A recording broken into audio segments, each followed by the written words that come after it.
ಹರೇ ಕೃಷ್ಣ. ಎಲ್ಲರೂ ಕೂಡ ನಮಸ್ಕಾರ. ಇವತ್ತು ನಾವು ಆಧ್ಯಾತ್ಮ ಪುಸ್ತಕ ಭಂಡಾರದಲ್ಲಿ ಲಭ್ಯವಿರುವಂತಹ ಒಂದು ಶ್ರಾದ್ದದ ಕುರಿತಾದಂತಹ ವಿಶೇಷವಾದ ಪುಸ್ತಕದ ಬಗ್ಗೆ ತಿಳ್ಕೋಣ. ಈ ಪುಸ್ತಕದ ಒಳಗಡೆ ಈ ಶ್ರಾದ್ದದ ಕುರಿತಾದಂತಹ ಏನೆಲ್ಲ ವಿಷಯಗಳನ್ನು ಒಳಗೊಂಡಿದೆ ಮತ್ತು ಈ ಪುಸ್ತಕದ ಲೇಖಕರು ಯಾರು, ಪುಸ್ತಕದ ಒಂದು ಬೆಲೆ ಏನಾಗಿದೆ, ಈ ಪುಸ್ತಕವನ್ನು ನೀವು ಯಾವ ರೀತಿಯಾಗಿ ತಗೊಳ್ಬೇಕಂತ ನಾವೀಗ ತಿಳ್ಕೋಣ. ಮೊದಲನೇದಾಗಿ ಈ ಪುಸ್ತಕದ ಬಗ್ಗೆ ತಿಳ್ಕೊಳ್ಳೋದಕ್ಕಿಂತ ಮುಂಚೆ ಈ ಪುಸ್ತಕದ ಬಗ್ಗೆ ಕೆಲವು ವಿದ್ವಾಂಸರು ಏನೆಲ್ಲ ಬರೆದಿದ್ದಾರೆ ಅಂತ ನಾವು ನೋಡೋಣ. ಇದರಲ್ಲಿ ನಮಗೆ ಡಾಕ್ಟರ್ ಭಾನುಪ್ರಕಾಶ್ ಶರ್ಮಾ ಶ್ರೀರಂಗಪಟ್ಟಣದವರು ಏನು ಬರೆದಿದ್ದಾರೆ ಅಂತಂದರೆ, ದಶಾಹ ವಿಧಿಯಿಂದ ಪಿತೃ ಶರೀರ ಉತ್ಪತ್ತಿಯಾಗುವುದು, ಆನಂತರ ಸಪಿಂಡೀಕರಣದಿಂದ ಪಿತೃಗಣದಲ್ಲಿ ಸೇರಲಿರುವ ಅವನ ಉದ್ದೇಶದಿಂದ 16 ಮಾಸಿಕಗಳು ವರ್ಷಾಬ್ದಿಕದವರೆಗೂ ನಡೆಸಲಿರುವ ಶ್ರಾದ್ದ ಪ್ರಯೋಗ ವಿಚಾರಗಳನ್ನು ಮಂತ್ರ ತಂತ್ರ ಲೋಪವಿಲ್ಲದೆ ಕರ್ತೃವು ಮಾಡಲು ಈ ಗ್ರಂಥವು ಬಹಳ ಉಪಯುಕ್ತವಾದದ್ದು ಅಂತ ಹೇಳಿಬಿಟ್ಟು ನಮಗೆ ಇವರು ಹೇಳಿರೋದನ್ನು ಕೇಳ್ಬೋದು. ಹಾಗೆಯೇ ಇಲ್ಲಿ ನೋಡ್ಬೋದು, ಶ್ರೀ ರಮೇಶ್ ಅಯ್ಯರ್ ಶ್ರೀರಂಗಪಟ್ಟಣದವರು ಏನು ಹೇಳಿದ್ದಾರೆ ಅಂತಂದರೆ, ಪಿತೃ ಮರಣಾನಂತರದಲ್ಲಿ ನಡೆಸುವ ಅಂತ್ಯಕ್ರಿಯೆಯೇ ಅಪರ ಸಂಸ್ಕಾರ.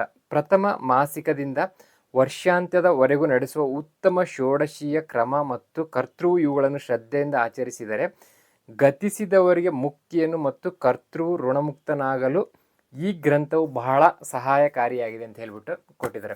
ಈ ಪುಸ್ತಕದಲ್ಲಿರುವಂತಹ ಪುಟಗಳು 147 ಪುಟಗಳನ್ನು ಒಳಗೊಂಡಿದೆ. ಹಾಗೆಯೇ ಈ ಪುಸ್ತಕದ ಒಂದು ಸಂಗ್ರಹ ಮತ್ತು ಪರಿಷ್ಕರಣ ಬಂದು ಡಾಕ್ಟರ್ ಎಸ್ ರಾಮಮೂರ್ತಿ ಶರ್ಮಾ ಅಂತ ಹೇಳ್ಬಿಟ್ಟು, ಲಕ್ಕೂರ್ ಶ್ರೀ ಎಲ್ ಶ್ಯಾಮಶಾಸ್ತ್ರಿಗಳವರ ಪುತ್ರರು ಅಂತ ಹೇಳ್ಬಿಟ್ಟು ಕೊಟ್ಟಿದ್ದಾರೆ. ಹಾಗೆ ನೀವು ಇಲ್ಲಿ ನೋಡೋದು, ಈ ಪುಸ್ತಕದ ಮೇಲೆ ನಮಗೆ ಯಜುರ್ವೇದೀಯ ಶ್ರಾದ್ದ ಪ್ರಯೋಗ ಅಂತ ನಿಮಗೆ ಇಲ್ಲಿ ಕಾಣಿಸ್ತಾ ಇರ್ಬೋದು.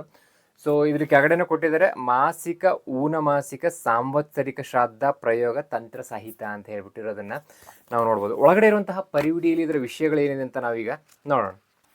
ಈ ಪರಿವಿಡಿಯಲ್ಲಿ ಇರುವಂತಹ ವಿಷಯಗಳು ಏನಂತಂದ್ರೆ ನೀವು ಇಲ್ಲಿ ನೋಡ್ಬೋದು, ಅತ ಅಗ್ನಿ ಕಾರ್ಯಂ ಅಂತ ಇದೆ, ಚತುಷ್ಪಾತ್ರ ಅಗ್ನಿಮುಖದ ಕೇವಲ ತಂತ್ರಗಳ ವಿವರಣೆಗಳು ಅಂತ ಇದೆ, ಮತ್ತೆ ಪುನಃಸಂಧಾನಂ ಅಂತ ಇದೆ, ಅಗ್ನಿಮುಖೆ ಉತ್ತರಾರ್ಧ ಅಂತ ಇದೆ, ಶ್ರಾದ್ದ ವಿಧಾನಗಳನ್ನು ನಮಗೆ ಇಲ್ಲಿ ತುಂಬಾ ಸ್ಪಷ್ಟವಾಗಿ ಕೊಟ್ಟಿದ್ದಾರೆ. ಅದರಲ್ಲಿ ಬ್ರಹ್ಮದಂಡಂ, ಶ್ರಾದ್ದ ಸಂಕಲ್ಪ, ಸ್ಥಾನ ನಿರ್ದೇಶನಂ, ಪಾದ ಪ್ರಕ್ಷಾಳನಂ, ಶ್ರಾದ್ದಾರಂಭಿಕ ಸಂಕಲ್ಪಂ ಅಂತ ಹೇಳ್ಬಿಟ್ಟು ನಮಗೆ ಕೊಟ್ಟಿದ್ದಾರೆ. ಅಷ್ಟೇ ಅಲ್ಲದೆ ನಮಗೆ ಇಲ್ಲಿ ಇನ್ನೂ ವಿಷಯಗಳನ್ನು ನಾವು ಇಲ್ಲಿ ನೋಡ್ಬೋದು, ಪಿಂಡ ಪ್ರಧಾನ ಸಂಕಲ್ಪಂ ಅಂತ ಇದೆ, ಮತ್ತೆ ಅಷ್ಟೇ ಅಲ್ಲದೆ 14ನೇ ದಿನದ ವೈಕುಂಠ ಸಮಾರಾಧನಂ ಅಂತ ಹೇಳ್ಬಿಟ್ಟು ನಮಗೆ ಇದರಲ್ಲಿ ಕೊಟ್ಟಿದ್ದಾರೆ.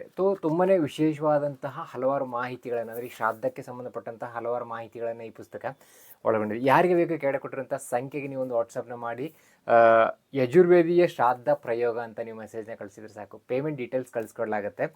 ಪೇಮೆಂಟ್ ಮಾಡಿ ಸ್ಕ್ರೀನ್ಶಾಟ್ ನಿಮ್ಮ ವಿಳಾಸವನ್ನು ಕಳಿಸ್ಕೊಟ್ರೆ ಸಾಕು, ಪುಸ್ತಕವನ್ನು ನಿಮ್ಮ ವಿಳಾಸಕ್ಕೆ ಪೋಸ್ಟ್ ಮಾಡಲಾಗುತ್ತೆ. ನಮಸ್ಕಾರ.